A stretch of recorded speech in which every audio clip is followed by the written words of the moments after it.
না, যারা প্রায় ৪৫ বছর মহাকরণ বা নবান্নর ভেতরটা কেমন দেখতে সেটাই দেখেনি, তাদের কটাক্ষের জবাব দেওয়া আমরা সময় নষ্ট করা। দেখুন, সিরিয়াস বিষয়টা হচ্ছে এখানে একটু আগে যারা সেনাকর্তা রয়েছেন তাদের কাছ থেকে আমরা বিভিন্ন সাবমেরিন, এয়ারক্রাফট ইত্যাদির কথা শুনছিলাম। খুব ভালো লাগছিল যে আমাদের এত বলশালী একটি মিলিটারাইজ রাষ্ট্র রয়েছে, কিন্তু সাহেব এই ২৬ জনকে বাঁচানো গেল না কেন?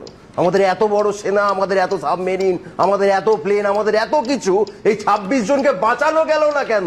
২০১৯ থেকে তো বারবার আমরা এই প্রতিশ্রুতি পেয়েছিলাম, এই সরকার যারা ৫৬ ইঞ্চি ছাতি নিয়ে চলে, যে জঙ্গিদের আমরা একেবারে কোমর ভেঙে দিয়েছি।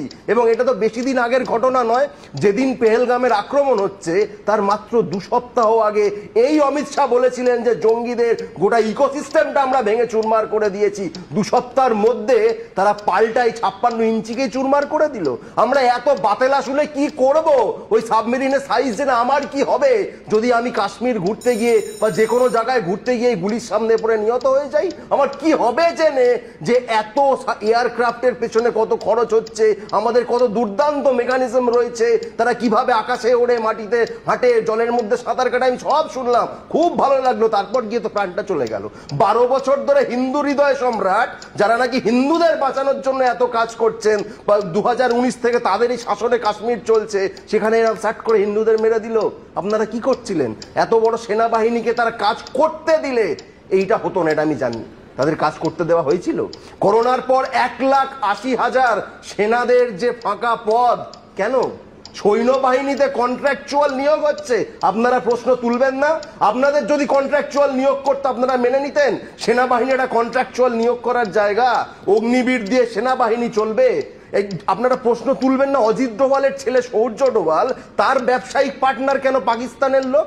আপনারা প্রশ্ন তুলবেন না যে মুন্দ্রা এয়ারপোর্টে ৩,০০০ কিলো হেরোইন ধরা পড়েছিল, তার সঙ্গে এই হামলার যোগাযোগ পেয়েছে সেই মুন্দ্রা এয়ারপোর্ট থেকে আদানির মালিক কিভাবে হলো? আপনারা প্রশ্ন তুলবেন না গুজরাটের কচে ৪৫০ স্কোয়ার কিলোমিটার জমি পাকিস্তানের বর্ডারে আদানিকে দিয়ে দিয়েছে নিয়ম পাল্টে? বারবার সেনাকর্তারা বলেছিল যেটা করবেন না, তারপরেও দিয়েছে। আপনারা প্রশ্ন তুলবেন না এটা কেন হলো? আপনারা প্রশ্ন তুলবেন না যে মিলিটারি এই এত ইন্টেলিজেন্সের কথা হচ্ছে? দেবজিৎ দা বললেন লোকাল সরকার আমাদেরকে জানায়নি, মিলিটারি ইন্টেলিজেন্স জানতেই পারেনি, জঙ্গিরা জেনে গেল। জঙ্গিরা জেনে গেল আর এত বড় মিলিটারি ইন্টেলিজেন্স চালানো না ন্যাকামো হচ্ছে? রাজ্য সরকার একটা গেট খুলে দিয়েছে, জঙ্গিরা জেনে গেল, পুরো আর্মড হয়ে গায়ে ক্যামেরা লাগিয়ে লোকাল গাইড নিয়ে হাঁটতে হাঁটতে চলে এলে।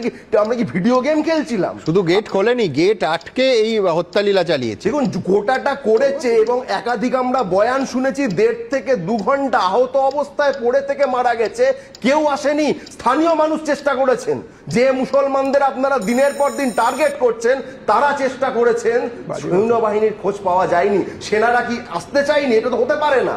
তাদেরকে হয় আসতে দেওয়া হয়নি, আর না হলে তাদেরকে খবর পেতে দেওয়া হয়নি। দেবজিৎ এখানে দাঁড়িয়ে যে পাকিস্তান মানসিকতা বললাম, আমি একমতের সঙ্গে, একদম ঠিক বলেছে। সেই ধর্মান্ধ রাজনীতির যে মানসিকতা, সেটাকেই পাকিস্তান মানসিকতা বলে, এবং সেই মানসিকতার একটাই সংগঠন আমাদের ভারতবর্ষে আছে, তার নাম RSS বিজেপি। যারা এই হামলার পর তারা